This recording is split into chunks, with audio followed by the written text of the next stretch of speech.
SDPI പിന്തുണ വേണ്ടെന്ന് പറയാതെ മുഖ്യമന്ത്രി. പിന്തുണ ആവശ്യപ്പെട്ടിട്ടില്ലെന്ന് ന്യായീകരണം. സ്വർണം കട്ടവർ എങ്ങനെ വീട്ടിലെത്തിയെന്ന് രാഹുൽ ഗാന്ധിയോട് മറുചോദ്യം.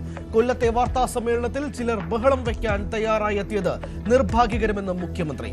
പിണറായി വിജയന്റെ പ്രചാരണം ഇന്ന് തലസ്ഥാനത്തെ മണ്ഡലങ്ങളിൽ.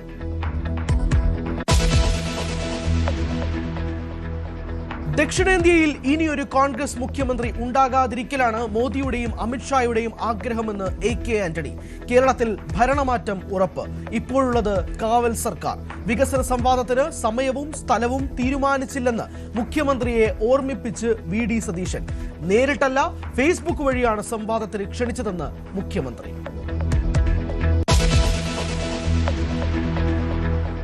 ജമാഅത്തെ ഇസ്ലാമി RSSന്റെ അത്ര അപകടകരമല്ലെന്ന് MA ബേബി. താരതമ്യം അനുപാതരഹിതമെന്നും CPM general secretary news 18നോട്.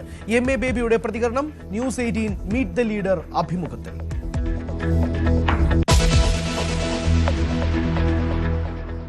VD സതീശനെ കടന്നാക്രമിച്ച് SDPI. മുൻപും സതീശൻ പിന്തുണ ധാരണയാക്കി പിന്നീട് തള്ളിപ്പറഞ്ഞിട്ടുണ്ടെന്ന് സംസ്ഥാന പ്രസിഡന്റ് ലത്തീഫ്.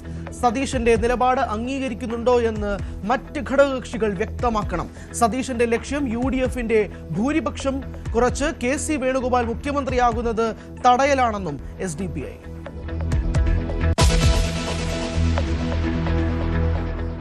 വിജയ്ക്കെതിരെ തെരഞ്ഞെടുപ്പ് ചട്ടലംഘനത്തിന് കേസെടുത്ത് തമിഴ്നാട് പോലീസ്. 5 വകുപ്പുകൾ ചുമത്തി. പോലീസിനെതിരെ തെരഞ്ഞെടുപ്പ് കമ്മീഷന് പരാതി നൽകി TVK. സ്റ്റാലിന്റെ പ്രചാരണ വാഹനത്തിൽ തെരഞ്ഞെടുപ്പ് ഫ്ലൈയിംഗ് സ്ക്വാഡിന്റെ പരിശോധന.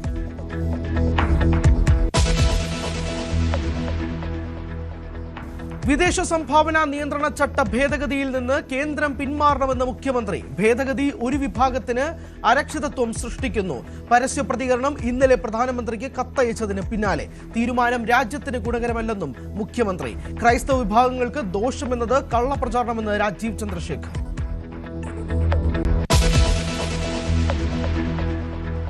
നാൾക്കുനാൾ യുദ്ധം കടുക്കുന്നു. ഇറാനെതിരെ ആക്രമണത്തിന്റെ ശക്തി കൂട്ടി US-ഉം ഇസ്രായേലും. ടെഹ്റാനിലെ ഊർജ്ജ നിലയം തകർത്തതോടെ പലയിടങ്ങളിലും ബ്ലാക്കൌട്ടിൽ. ആയുധപ്പുര തകർക്കുന്ന ദൃശ്യം പങ്കുവച്ച് ട്രംപ്.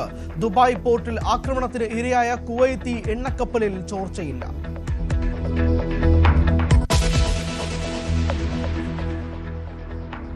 ബീഹാറിൽ ആൾക്കൂട്ട ദുരന്തത്തിൽ 8 മരണം. അപകടം ശീത്ലാമാതാ ക്ഷേത്രത്തിൽ. ചൈത്രമാസ പൂജകൾക്കിടെ തിരക്ക് നിയന്ത്രിക്കാനായില്ല. 12 പേർക്ക് പരിക്ക്.